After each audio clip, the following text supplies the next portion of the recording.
Assalomu alaykum hurmatli do'stlar, sizlar bilan aviakassaviy Surxondaryo Jahongirjondan Sankt-Peterburg Toshkent, Sankt-Peterburg Termiz yo'nalishlari bo'yicha aviaqatnovlarimizga registratsiyamiz boshlangan. Xudo xolisa 6 dekabr subota kun soat 19:43 passajirlarimizni mana bu yerdan o'tkazib, mana bu yerdan o'tkazib kuzatib yuboramiz.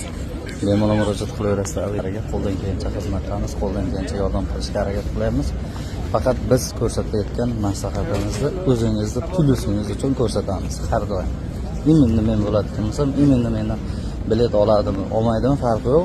O'sha gaplarimda ham telefon qilgan odamlarimga mana shunaqa qilib kelasan, mana shunaqa qilib kirib olasan. Shtobi sangilovni cho'ntagingda katta summa bo'lmasin deb hamma yo'l yo'riqda ko'rsataman. Kimdir bizdan ham olganlarga qilib oling, mana shunaqa zakonni bo'ladi desam ham odamlar noto'g'ri tushunadi. Nimaga? 2 yil oldin uchgan edim. To'g'ri, hammani ham tekshirmaydi. Hamma ham papol bo'lmaydi, lekin qaysidir odamni tekshirib qo'yganda ham o'sha yo'lni qilish kerak. Xudo xizmatdamiz.